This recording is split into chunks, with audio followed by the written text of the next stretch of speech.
obviously here I am at Minidoka. This is one of the um, concentration camps for Japanese Americans during World War II. Um, it's interesting. So this right here is the entrance to the camp with the sentry tower. I mean, I don't know if you can see, this is just bleak, bleak, bleak, bleak, no man's land. And it is hot as Hades. It's about 100 degrees today. Not kidding. And I mean, in the wintertime, this place has to be below zero easily. What an awful, awful, awful place to come with your family.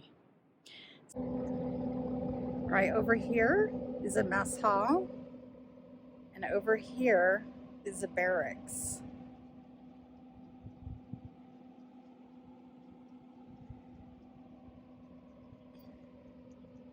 So when Minidoka was at its largest, it had 44 of these barracks and just over 9,000 prisoners. And at that time, that made Minidoka the 7th largest city in Idaho. There's not a super ton to see here in terms of physical remains of the camp. It's interesting, although the camp was fairly large, all the administrative buildings, all the prisoner barracks, etc., were jammed onto 965 acres.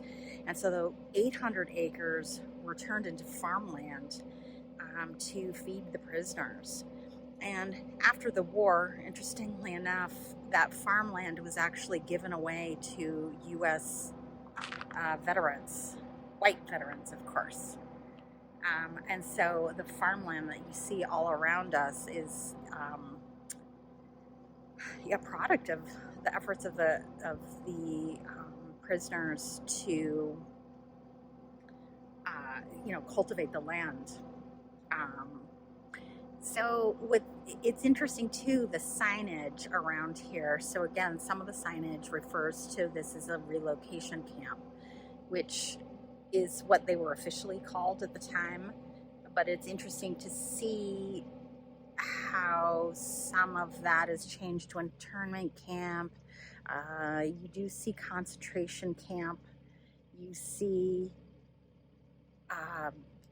people referred to as inmates or incarcerated or relocated. So it's interesting how I think as a culture we're still grappling with the legacy of this horrible injustice that occurred in our country. There are 4 camps that you can visit in the United States. So this Minidoka here in Idaho, there's 2 in California, Manzanar and Tule Lake, and then one in Hawaii, and I forget the name of that one. But these places are far out in Nowheresville. So if you do ever get an opportunity, I urge you to come, because it's just impressive to see these isolated, inhospitable places that people turned into their homes. And if you ever read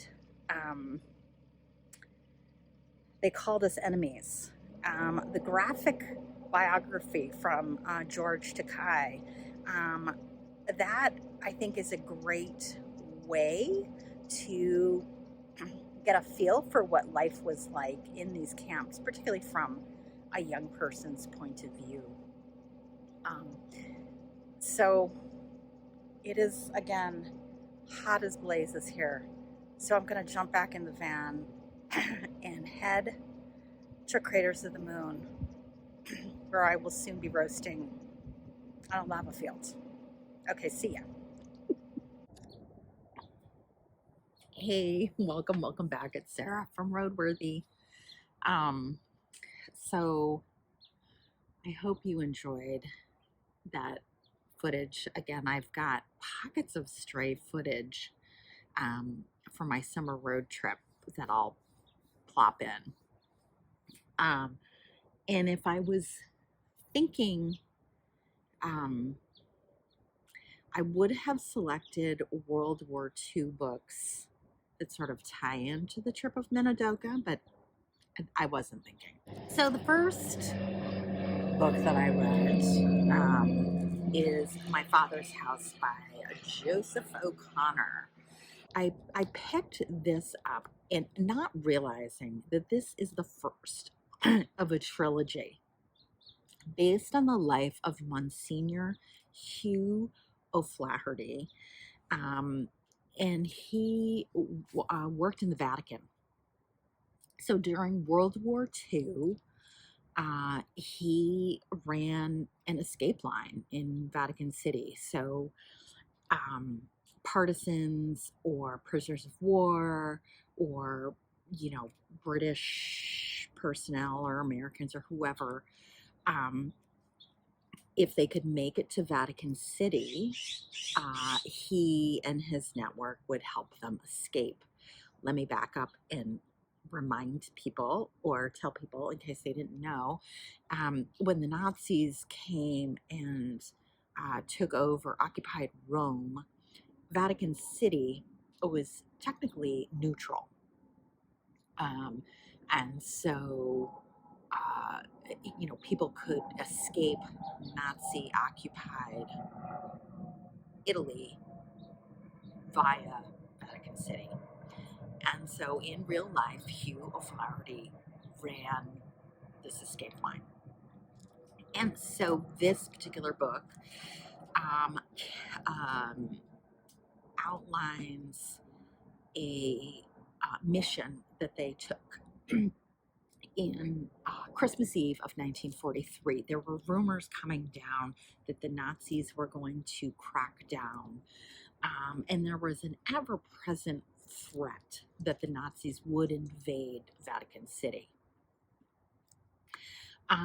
This is really, it's almost a spy thriller than historical fiction, which is not really something I would read, but this was told in alternating chapters. So there would be, third person narrative leading up to the operation on Christmas Eve. So a chapter would be 15 hours before, 10 hours before, 5 hours before, so there would be those chapters. And then there would be chapters interspersed that were told from the perspective of his various colleagues. So it would be, so-and-so's unpublished memoirs from 1963, or interview, with so-and-so, 1962, whatever. And what was interesting about that structure is you get to see the activities of Hugh in those sort of present day chapters, leading up to the operation. But you also got to see various characters' reflections on Hugh and his behavior, meeting him. It made it a much more interesting way to illustrate character and plot, much more so than I think a straight up third person, linear narrative would. And so I really think that O'Connor does a great job of really capturing character and creating tension in this book. I mean, even though you can see, who's reminiscing in 1963, right? So people survive, but yet in those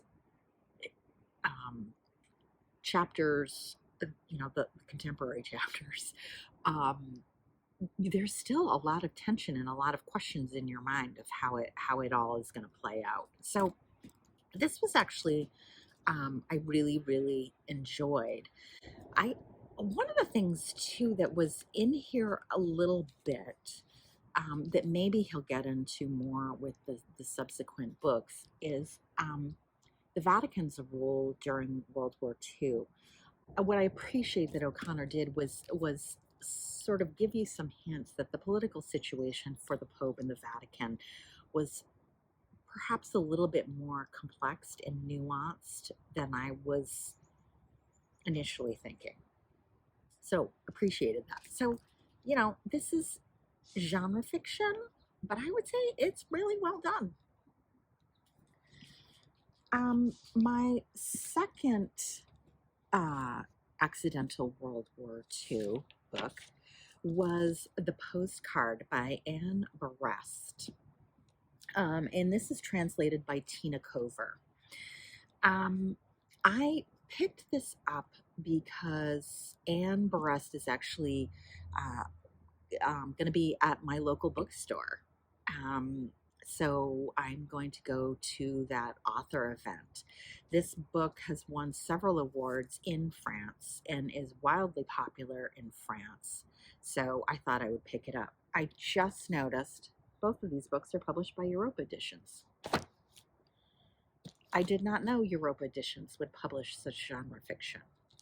Anyway, so this book takes place in Nazi-occupied France, and Anne Berest is Jewish, and so this is based on her personal research into her family's story. This looks like a big fat book. I don't know, it's 450 pages or something like that. No, 475 pages. And I read this in 2 sittings. Don't be too impressed by that because the font is kind of ginormous. But anyway, I did. I was super compelled, and really, I read this in 2 sittings. Um, Anne's grandmother, Miriam, and that's who's on the cover. Isn't she beautiful? Is the only survivor of her immediate family. So her parents and her brother and sister are both killed in concentration camps. And how this story comes up is her mother in 2003 received a postcard with the names of her dead relatives on it. Nothing else. And Anne later in life becomes a little obsessed, like, who wrote this? Why? What, what is this all about? And as a result starts to learn more.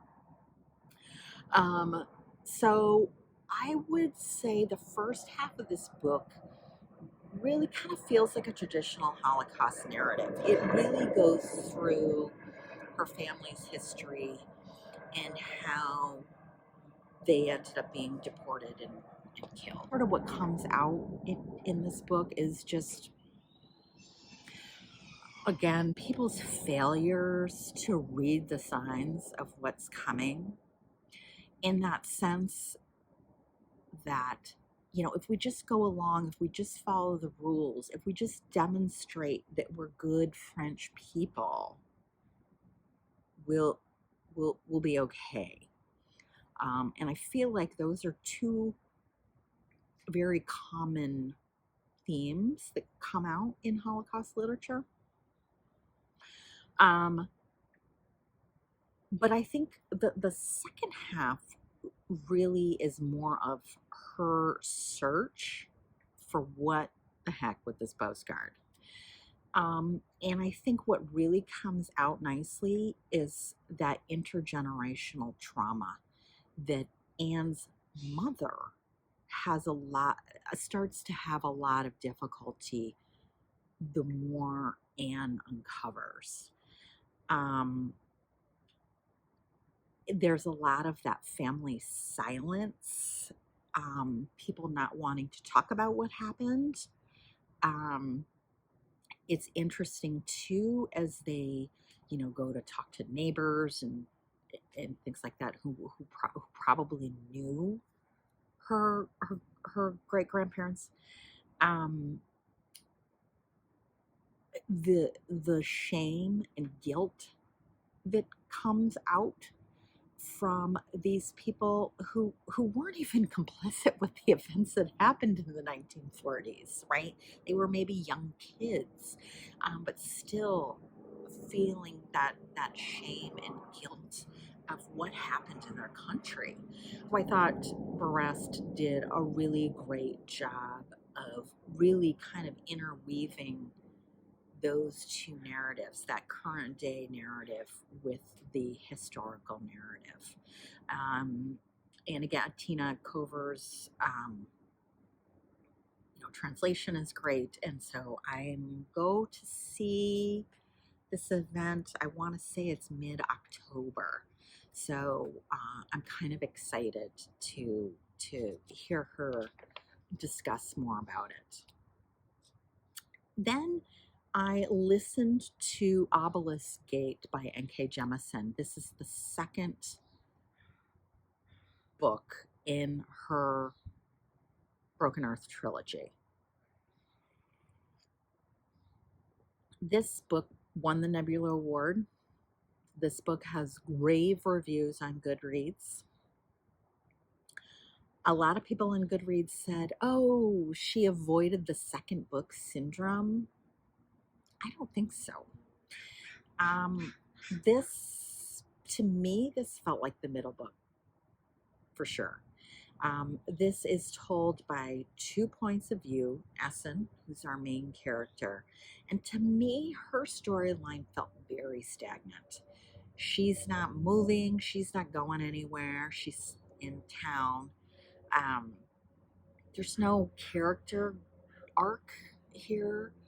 Her storyline is really being used to flesh out and expand the magic system in this book.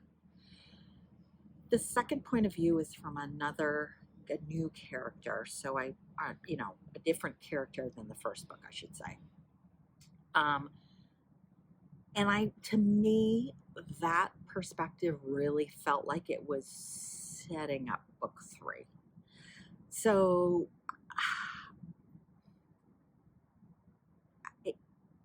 I do think Jemison is really continuing to talk about her themes of, who's human, what defines human, and really this being a metaphor for marginalized communities. So I think that overarching theme continues in this book.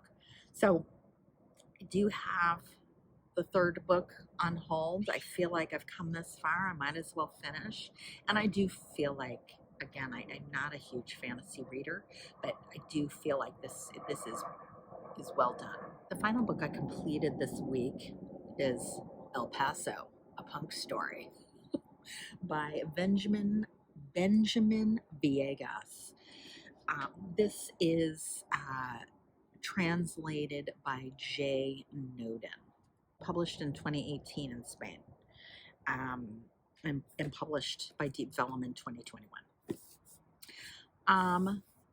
This is a pseudo biography of ELPASO, a punk band in El Paso, Texas. This is sort of like a book version of Spinal Tap, except not as funny.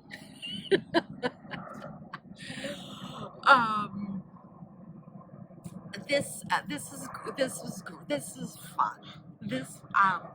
So this really mirrors the tone of music biographies, like a little bit gushy.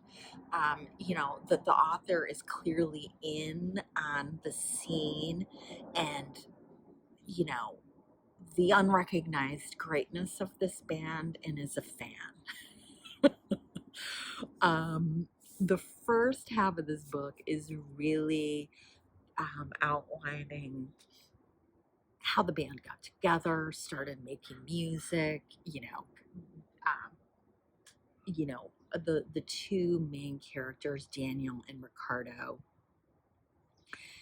are teens, young teen, 15, 16, 17, and it's partly them traveling around the Southwest, you know, meeting their heroes and, um, there's just funny scenes about like going to see Black Flag and like Henry Rollins' sweat was, you know, falling on me, and it was the greatest experience I've ever had. Just like the unabashed enthusiasm and love for the music and the punk scene in the 80s is just, it's so on the page. And this probably worked well for me because I have to admit that at the same period of time in the 80s, I was the girlfriend of a lead singer in a punk band. So there's so many scenes in here that I experienced, right? The band, them arguing about what cassette to put in and listen to on the way to, Austin. Um, you know, um, Arguments about like what was the best album to come out that year, just like the just the non-stop music conversations and how all consuming it was for, these 18, 19-year-old guys. Um, and their chasing of that elusive fame and recognition. And again, I saw this with my boyfriend's band at the time, right? There'd always be just something that was enough to encourage them to keep going. Um,